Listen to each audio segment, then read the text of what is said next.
So in this segment, I want to discuss some polling done fairly recently by More in Common about how votes could go and how certain people could lose seats and other kind of such things like that.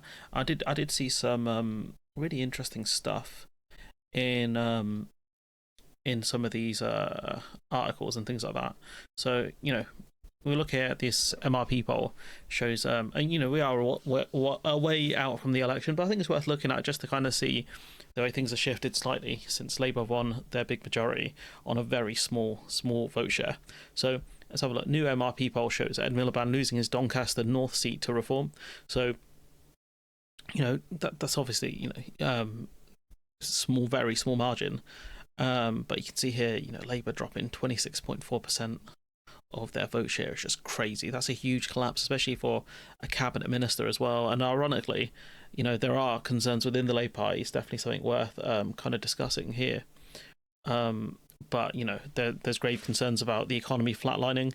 A few Labour advisors now privately defend the decision to deny winter fuel allowance to all but the poorest pensioners, saying, quote, the political mistake they have made was in conflating toughness with strength. The party veteran said they want to look strong, so they try to act tough, but when you beat up on poor old ladies, you just look like a bully, which is facts. The cabinet is also inexperienced. The only minister who really knows how to work the system and get officials delivering what he wants is Ed Miliband, who's been there before, which is not true. I think Cooper was a minister. So I don't think that's true. And a colleague said of the climate crusading energy secretary, and Ed is one minister we don't want to be a success if we want to win the election, which is absolutely the most stupid statement I've heard in my life. If Ed Miliband's a success and he pushes the green energy thing and people's energy bills actually come down and their energy bills are not constantly going up above the rate of inflation, right, that's 100% that's a success. This is one of the most brain dead statements I've ever seen from this Labour senior person, whoever this is. Absolute moron. Get out of politics. Get in the bin. There was a couple other things I saw that was quite interesting here, saying there's also lingering problems only partially solved by Starmer removing his first chief of staff, Sue Gray, and handing untrammelled power to his chief of staff, or his chief political aide, Morgan McSweeney. Starmer discovered within days of entering number 10 that there was no plan, but not everyone in Labour ranks is convinced that the reset unveiled before Christmas, which added milestones to his 5 missions for government, is the answer. Keir's doubled down on managerialism, said one who wants him to succeed. That didn't work for Joe Biden or Rishi Sunak, which is 100% facts. The idea that he walked in and there was no plan is like, that's your job, pal. That's if you think someone's going to give you a plan, you should never become leader of a party. You should have backed out, dog. Honestly. There's more. This is how the general outlook would go, and you can see, Labour 228. So I think that's just shy of a majority. Conservatives 20 on 22, 222. So a big rise, but it's the Reform one that concerns me the most. Reform being at 72, and that gives them a lot more sway in the media. Not like they're getting a fun time of it now as is. The fact that you had Nigel Farage on the premier BBC kind of Sunday news outlet being able to push absolute nonsense, and the host of the show doing a crappy job. If you want to see good hosts of a good news program, check out the Sunday Roast, which I am a co-host of. But yeah, if you want to see how it's done, Laura, check that out, because you're absolutely washed, mate. Poll saying, has Labour done well or badly in office? 12% saying well, 69% saying badly. So that's not great. Hit the meme number. You've got, on the back of a lot of this stuff, they're asking regulators for help on how to achieve growth. Rachel Reeves' enthusiasm for the city, the crown jewel in our economy, raises concerns. Economists were worried enough to publicly warn this month that liberalising financial sector regulations could undermine the government's efforts to grow the economy. So, the deregulation stuff, it's just absolutely nuts. Especially when this was the party that was basically tarnished with the '08 crash as well. You'd think that they would learn from this stuff. Moronic. You've got journalists here, these are so-called journalists or writers who are absolute idiots, saying, this guy James Never on the Ball, saying British politics is absolutely cursed by voters' expectations. Old jokes aside, it genuinely feels like the public want lower tax and better services right now. I'd say pick one. That's 100% not true. It depends on the tax you're increasing. This is moronic. You've got here this guy, Ian Dunderhead, the worst takes in Britain, tier one glazer, saying, he's got faith in Starmer. He goes, the year 2024 was decisive. It was important in its own way, as 2016 in the UK found a positive proof that a message of competence can defeat a message of populism. It's absolutely not true.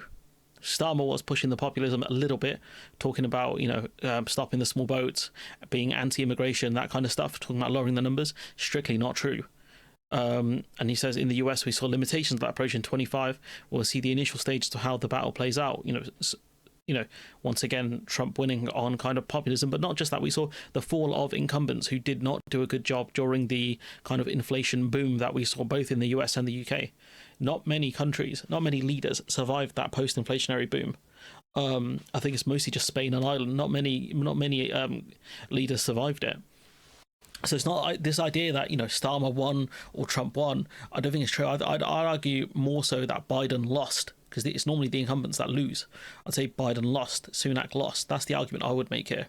He goes, we must pray competence wins. And this is what I mean. These guys, all they have is hope. That's all they have. They don't have anything else, no facts or anything. And the truth of the matter is, when it comes to politics, and I'll be doing a separate video on the importance of kind of hope and optimism, which is ironic coming from me. We don't just sit back and hope for the best. We'll make the best happen. You can't sit back and pray. You have to push. And that's what this channel's kind of more about now. That's why I talk about Labour constantly. You have to try. You have to push. Maybe I will start writing to my MP more. Maybe I'm full of beans this year. I feel a lot more optimistic. Who knows? You got here Tory to Labour switchers feel like they were lied to and given false hope by Keir Starmer. And this is going to be a running theme of the next couple of years. You got a situation where more than half of private sector firms are planning price hikes to help offset looming tax increases done by the Chancellor. Again, they are being hit by a minimum wage increase alongside the national insurance increase, which I think was a dumb idea. And even John McDonnell, who's very much on the left, said it's a bad idea. And you've got more kind of information around the polling of it. Of why Labour are doing so badly in the polls. Our exclusive poll done for us by More in Common was pretty damning, I have to say. It reveals, like you said, 1 in 4 people who backed Labour last year, now they regret their vote, and the public see taking winter fuel payments and the so-called farmers' tax as worse than Partygate was for the Tories. Now, more than half of all those voters... That's astonishing. It is. Just it go over really, that again. really Just is. tell me that again. So the public now see some of the scandals. The farmers. They see the farmers' tax. They see winter fuel payments as now worse than Partygate was for the Tories. Takes some doing, doesn't it? It really, really is astonishing poll, Nick. And now more than half of all voters think they have a worse opinion of Keir Starmer's government after 6 months in power. Here's just a flavour of what our focus group had to say about the last 6 months. Must try harder and must talk less. They've not delivered. They are just as bad as the Conservatives nowadays. Which is true. They must talk less, because all they do is talk about rebranding and steps and messaging and all this kind of stuff. It's like, get the job done, talk less, do more. 100% true. It's the same old story, but under a different guise of being in red instead of blue. I'm probably going to give it a bit of an F. A fail. I think that a lot of people who, including myself, who voted for Labour, are actually quite disappointed with how things have been going so far. Everything they seem to be doing seems to be unpopular. The cost of living crisis, and I don't think they've done anything whatsoever to address that. The budget was awful, and it's like they're hitting the working class. Yeah, it's just been a disaster. I wouldn't say they're hitting the working class. They didn't do much for them beyond the minimum wage increase and the public sector pay rises. So I don't think they're really hitting the working class. But then again, people's class definitions are a bit weird in this country.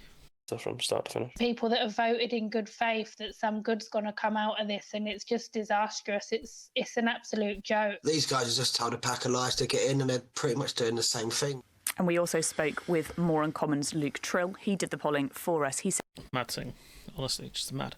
The UK's long-term borrowing costs have come close to their highest level in more than a quarter century, ramping up pressure on Rachel Reeves, which again, she doesn't have many options. I don't think she knows what she's doing at all. Business confidence dropping to the lowest level since Liz Truss's mini budget, according to a survey by the British Chamber of Commerce that echoes concerns over Labour's tax hike. So a lack of confidence really here. I'm baffled. I just don't get it. 1 in 4 2024 Labour voters regret voting for them, and these are swing voters that won't come back. You know, a lot of the people making arguments, well, you know, despite all these bad numbers, Labour are still predicted to win the next election. Do you think these people are actually going to come out and vote again? You know, some of these people might go back to who they voted for before, like, you know, the Lib Dems or the Conservative Party. They might not come out and vote at all, to be honest. This is going to create massive amounts of apathy. You know, the last election was a low turnout election. The next one could be even worse. That's one of the things that pro-Labour people don't seem to get. You know, you got people kind of talking about things have to get worse to get better, which is complete nonsense. It's the thing people say when they want to cope and they have nothing to say. How much worse can things get really, when we've had 14 years of austerity? Come on, man. Shocking. You know, and you've got here the recent update, Starmer taking loads of trips to Berlin and Brussels and all of these places, right? But you got David Henning pointing out nothing new here on UK-EU relations. We'll update further next week. Worth saying the EU doesn't recognise the idea of 2 weekly negotiation calls. You know, the UK looking for a reset, but once again, what relationship does the UK want with the EU? That's the one thing that, you know, the goons and the Labour Party can't seem to portray to the public. What do you want? You know, there's a lot of talk, there's a lot of looking busy. Oh, you know, I went to see Macron the other day and Olaf Scholz and this and that, right? But what do you want out of these meetings beyond wasting taxpayer money on taking essentially holidays and schmoozing with people? Genuinely. You know, and when it comes to the TCA, some people simply don't understand that although some commentaries have presented the 2026 review as an opportunity for the UK and EU to renegotiate the TCA, EU officials have stressed that this does not mean a revision of the treaty, rather a review of how it's being implemented. There are other TCA provisions which specify particular provisions that need to be reviewed, I think, such as fishing, but overall it's a review. So we're going to look at things and see how it's going rather than a renegotiation, which is something people don't seem to understand. And the EU ain't playing around. You know, when it comes to Hungary, they're saying Hungary loses EU funds as their economic slump deepens because Hungary won't play ball. Because the EU is realising it's got to play hardball now with people. Hungary are going to get it. The US will probably get it under Trump. And the UK is not going to get an easy time of it. Playtime's over, guys. You know, you've got Labour MPs talking about as the energy cap rises today, please contact me if you're struggling with energy bills. Maybe you should give the regulator more teeth. Maybe Ofgem should be able to drag regulators across and say, look, the energy cost, the wholesale energy cost is coming down. How come the energy prices are going up? What are you doing? Maybe set more limits on profiteering these companies can make. This is absolutely ridiculous. Honestly, I just don't get it. And, you know, when it comes to the economy as well, we're in a situation where what they're going to do with the economic growth, if they actually get any, is increase defence spending by 1 to 2% of our GDP. Because I think ours is about 2 to 2.5% GDP going into the military, right? So now we're in a situation where they're going to invest that into the military, like they said before, because they want to get it to 4%. And how is that going to help the economy that much? Like, unless you're going to sell weapons to dictators again, what are you going to do by growing the military? It doesn't make any sense. I'm lost with the Labour Party. The polling, I think the public are lost with the Labour Party. They were sick of the Tories, so they gave Labour a chance. You know, the Labour Party are very lucky Elon Musk is calling for Nigel Farage to go, because I'm very confused at what Labour actually want. And, you know, people are kind of banking on, Labour are going to get growth, these policies are going to impact people's lives and whatever. Like, when it comes to the Workers' Rights Bill, you only notice the changes, A, if you actually know about them, and B, if you have to use them. So if you have to go to tribunal or whatever, that's when you're going to realise that these laws are good. It doesn't really offer much outside of if you have to use them. The renters one is the one that will make a big difference if they get rid of no-fault evictions. That will make a huge difference to people. And that's one where a lot of renters who have to be savvy, especially when you have dodgy landlords, that's one that will make a difference to people. Outside of that, I'm just not seeing it. They've delayed the kind of care service for older people, which again isn't a surprise given that this Labour Party do not care for the elderly. It's very much caring for people that are employed. Self-employed or otherwise. That's about it. So, you know, miss me with this Labour Party and a lot of the nonsense people are pushing. It's just sad. It makes me sad. Maybe that'll be the title of this video. The Labour Party make me sad. There's no real optimism, no real ambition, no real ability. You're talking about the cabinet, which is completely washed. There's very little talent in there beyond Ed Miliband. That's the only guy the only person I put any respect on. The rest can get gone. Honestly, you can swap them out with any other Joker in the pack, and they'll do the same level of job. But anyways, I'm going to leave it there. Let me know what you think in the comments below. Like, comment, share, subscribe, support the channel on Patreon if you can, and hopefully I'll see you in the next one.